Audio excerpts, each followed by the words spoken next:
to the next game. It is another absolute cracker, and you've got the battle of the ex-Penrith assistant coaches going on here. I'm going to chuck it to you. I took Manly. You can take the Warriors side. Oh, Warriors are easy to pronounce. You've got Chad Nicholstag in the fullback role. You've got Marcelo Matoya and Edward Kossi in the wing position. Adam Pompey and Viliali Vali in the centre roles with Tamara Martin in the 6, Sean Johnson in the 7, Aiden Fanua Blake and Bunty Offler in the forward pack role with Freddie Lussick in the hooker role with Jackson Ford, Nakore in the second row position with Toa Harris in the lock, Dylan Walker, Bailey Sorensen, Ciro Nunt, Jazz Tavita, Tom Alley, and Josh Curran to make out the interchange bench. Man, it wasn't so hard to pronounce them. Next minute, you're going to tell me that Stacey Jones is hard to pronounce. But look, this team, they bounce, what is it? They're now 2-1.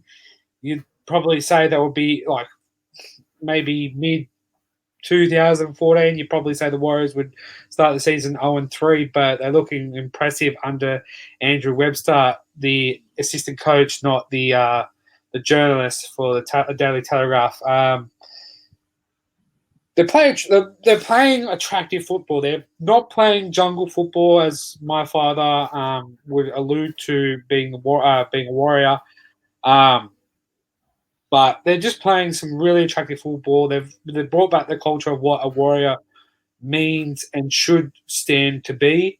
They're playing these really expensive football, sometimes through the middle of the pack when the defense are really really tight and slow. They're spreading out wide when the middles are getting compacted. And look, they're one of the shock of the early shocks of the season. To be 2-1, I don't think anybody had them down to be this good so far. So, well, that's my thoughts. What are your thoughts about the Warriors here, Tony? Well, I'm sure Jacko, who does comment a lot on our videos, will say that I reckon you got about 8 of those 18 names mispronounced, especially the last name. So we'll let him jump in. It's interesting, but obviously, yeah. But obviously, looking at this lineup, they do have a strong side. They have bounced into this season quite well, being at home against, I believe it's a sold-out crowd. I don't know if that's officially been announced, but there is rumors going around that it is a sold-out crowd. So it is going to be a cracking game.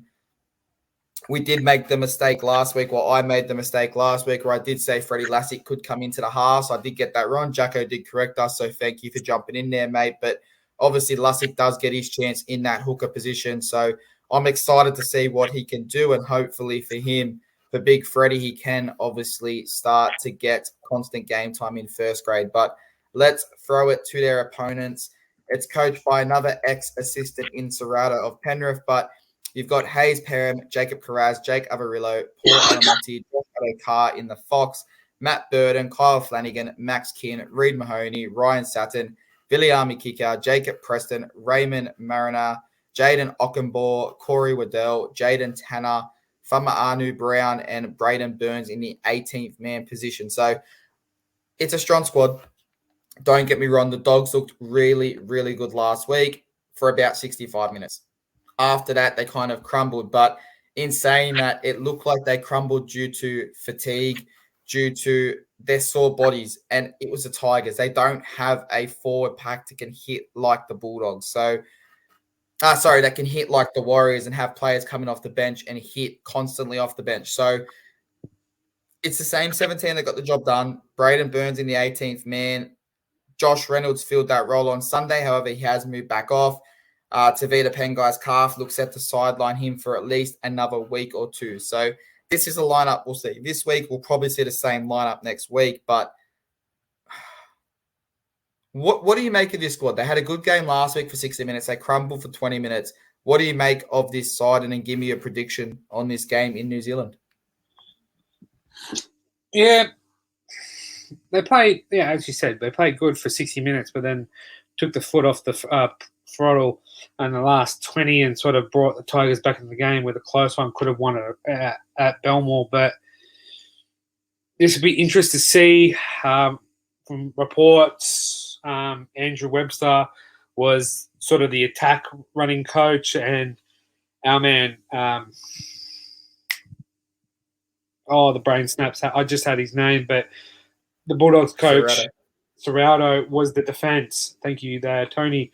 So it would be good to see attack versus defense here going into this game, but it's up in the air. It's who do you lean to? Do you lean the Warriors? Do you lean the Dogs? This will be a great game to watch, but I am going to go to the home team. I am going to go 1-12 as a safe option.